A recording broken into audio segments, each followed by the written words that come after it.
Psychedelics have been used for thousands of years by humans in religious ceremonies. The use of ayahuasca can be traced back thousands of years to the Amazonian region.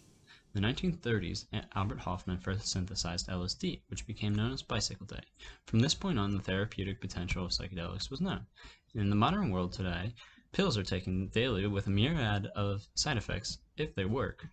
They only suppress what issues lie in the mind. And in fact, 45 million Americans suffer from mental illness. With no cure in sight, researchers have once again began exploring the use of psychedelics.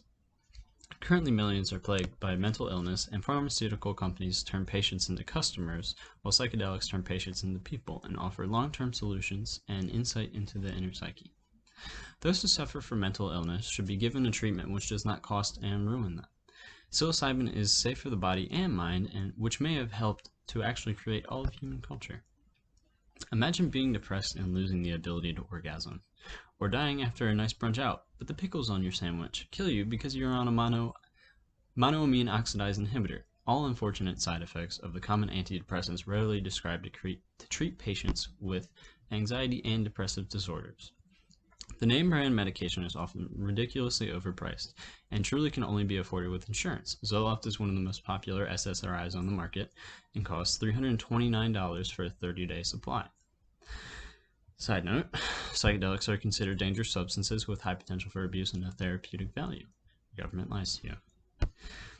A personal account is when my best friend of 7 years was also prescribed Zoloft. After a month or so, he stopped taking it because he reported the loss of his appetite, he couldn't sleep, and his emotions were dulled. He also had no cessation to pain. After punching a wall several times, he realized he needed to stop taking the medication. If I was him, I would have sued, which many Americans have done in the past. Paxil, an antidepressant company, had a payout of over $139 million patients to suicide patients. Psilocybin has come from a mushroom known as the Psilocybe cubensis. This mushroom grows virtually all over the world. It is known to be the least pharmacologically toxic drug and can stimulate neurogenesis and increase synapse capacity, as well as promote spinal dendritic growth. In 2008, a research team did a focus group of a placebo and psilocin group, looking for the long-term impacts of the drug. The study found that some of the volunteers claimed it was one of the most meaningful experiences of their life, and it increased mood and outlook for as long as 14 months. It could also be a permanent cure for depression by creating new pathways for the brain to operate through, laying the foundry for recovery in patients. It's much better than the man's initial treatment, the lobotomy. The changes in the structure are accompanied by an increased synapse number function and are activating the 5-H2A receptors, which LSD mimics serotonin, and so does psilocin, which is the active compound in psilocybin cubensis, and this can explain the no negative pharmacological effects in the body.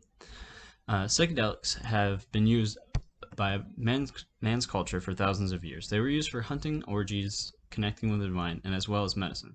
In fact, one can say man had a symbiotic relationship with these plants before Western society destroyed all culture. Buttons from the peyote cactus have been carbon dated as far back as 3660 BC, and the evidence surrounding suggests they were used for ceremonial purposes.